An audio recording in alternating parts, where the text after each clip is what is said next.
Hello, Chad here. Welcome at Story of My Life, episode number 2, How I Was Mentally Abused. And this is very difficult topic for me to speak about. I've never told anyone, not just anyone. Well, for two reasons. First reason is it would make me vulnerable, you know, telling someone, even someone I fully trust, he could always turn it against me and hurt me. I know that people I would tell this would never do that, but still. And the second reason, and the most important reason, is that I am really ashamed about what happened to me. I know it's not my failure, but still I do feel really ashamed. So, how did it all begin? Well, I was growing up pretty much as a normal child in a normal, your average family. Not rich, not poor, middle class. Just normal life. Until I was 5 years old. Then my parents divorced. And the most interesting part about this is that I do not remember the divorce. I mean, totally. No memory about the divorce whatsoever. Perhaps I forget it on purpose. I guess it must have been hard for me, but I never asked, my father or my mother. I never asked about it, so we will never know how it was for me. Probably very rough, but yeah, I just don't remember it. So until the divorce, everything was alright. But when I was 6, in the first grade, and I remember it totally perfectly, my mother found a boyfriend. And he seemed to be nice at the beginning. Kind, thoughtful, just very nice person. He spent time with me, he was nice to my mother, and so on. But then, once he moved in to my place, well, to my place, more likely to the place where I lived, my mother's place, he started to shifting a little. And then he shifted a lot.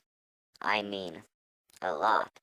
He started to be aggressive with episode of subpsychotic rage. Well, he never touched me, but sure he touched my mother. Many times. There they were fighting all the time, and he hit her a few times. And that left a big scar on me. But that's not the whole story. The whole story is my, pretty much way of my life was not to enrage him, which was pretty easy. So my mother pretty much started to relieve her stress and anger on myself, which was really difficult because I didn't do anything. But everything was my fault. Totally everything. The way I speak, the way I used to speak, the way I used to talk, the way I used to think, the way I used to eat, the way I used to sit, the way I used to spend my time. Everything was my fault and everything just enraged him. And then she just bit me. Bit me? No. Hit me, yeah. Sometimes, not much, sometimes a lot. But the physical injuries, they just heal. But the scars on the soul, no, they they just don't. They remain open wound. And it's really hard when you hear from your mother that you are useless. She never wanted you. That you are just a burden. That she would better give you away to adoption. It's hard. And especially when you didn't do anything at all. Yes, I wasn't a perfect child. Who was? But I had good grades, good behavior, but yet everything was my fault. And it's really rough, just speaking about it makes me feel like someone is stabbing with a hot knife through my heart. And it's hard. I I think I should never made this episode. But on the other hand, perhaps I should do it a long time ago. Well, I mean, it's just hard. Hearing on daily basis how useless you were, how she never loved you, that your birth was just an accident. It's hard. But I know many people had it even worse. So, in a way, I'm happy. Well, that was really bad. I mean, I'm not happy, but I know it could have been much worse. Let's say it like that. It could have been much worse. But these scars, they really change a person. Now I'm broke down. Really broke down. I have no self-esteem whatsoever.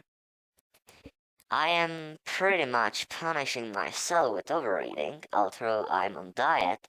I lost 10 kilograms in past 2 months because I have a girlfriend now, which I still cannot believe. And it's not a girlfriend from a previous episode, we just stayed friend with benefits. But no, that's a story for another episode. But yeah, it keeps me alive. It keeps me going, knowing that someone actually loves me.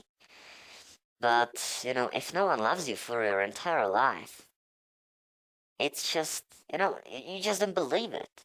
It feels like a dream, like a fairy tale. But whatever, it just broke me. Low self-esteem. I do not believe in myself. I do not believe in my skills. I'm just broke down person. I even went to shrimp. But it turns out I was unable to speak about this matter. It was like if I was blocked in my head, like locked on 7 locks, and the keys are shattered all over the world, and I just couldn't find them to open these locks. So I just stopped going there after the first visit because I was just unable to say anything. I said, yes, I had a rough childhood, but that could mean anything.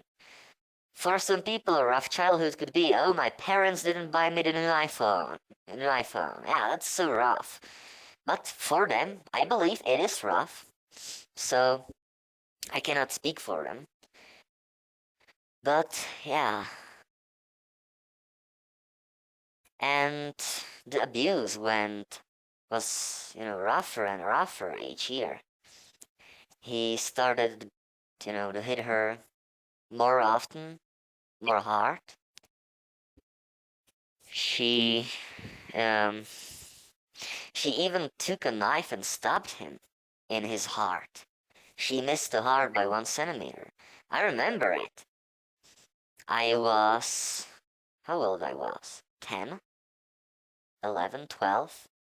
Somewhere between 10 and 12. And I remember I was sleeping because I returned from a trip with my grandparents, and I was really tired.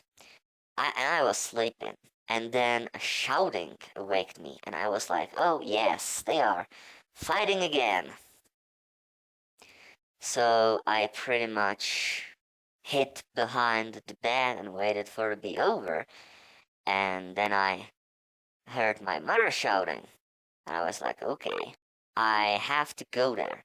So I went there, and her boyfriend was laying on the ground with a butcher knife in his chest, blood everywhere, and it's hard. It's hard to say it.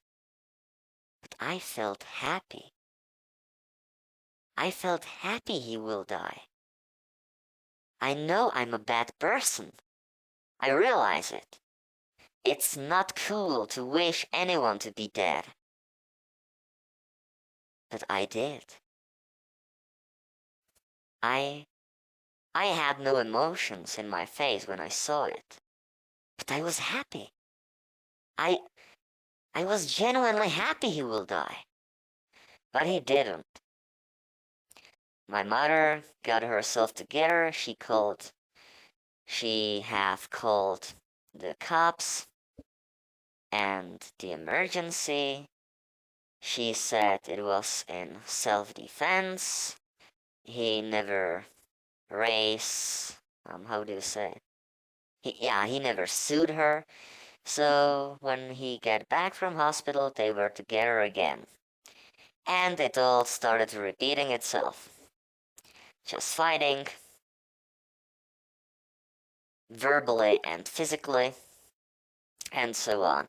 And I was always the reason of the fight. Always. I guess it was because she never had a children's with him. And I was something like a barrier between him and her. So it turns out I just hate them both. He never bit me. I mean, bit me. Well, hit me. He never hit me, but he didn't have to.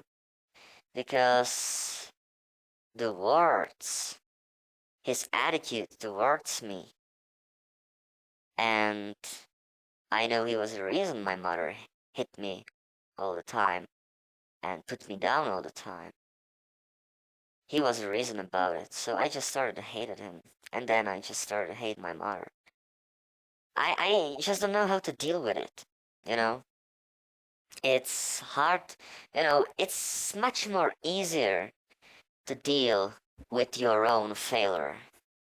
Let's say, for instance, let's say hypothetical situation. I failed at this relationship. It was my fail, I can deal with it. I can learn from the mistake, and next time I can do better. Or, I was fired from my job. It was my failure. I can learn from the failure, and I can make it better next time. But it's impossible to deal with something that is not your failure. And this was not my failure. I didn't do anything. It was just because of me, that's it. Only because of me. No other reason, just because of me. You cannot imagine how many times I wished I was never born. How many times I was thinking about suicide. Well, the point is, I have really strong self-preservation feeling. Really strong. It's weird, it's odd, but I do have lust for living. I love life. Even though I hate my life, it's interesting. But the feeling to live is really strong within me. So I planned suicide many times, but I just couldn't do it. Never. I could think about it all the time. I was depressed all the time, but I just couldn't never do that. I couldn't stab a knife through my heart. I couldn't cut my wrist open. I couldn't put a plastic bag over my head and take some sleeping pills. I couldn't jump from a roof of the high building or jump under the train. I couldn't do it. And I still can't. But yeah. I don't know what to say anymore. I think I survived because of my grandmother. She took me under her wings and she just made my life better. I pretty much moved out from my mother when I was 15. I lived with my grandmother. And I'll be grateful to her till my last breath because she sacrificed for me. She did everything she could to help me. So I will be always grateful. Always. But, yeah. Yeah. That's it.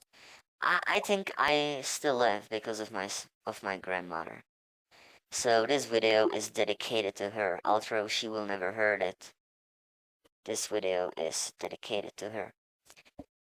Okay, I know I didn't say pretty much anything in these 15 minutes, but this is how I feel.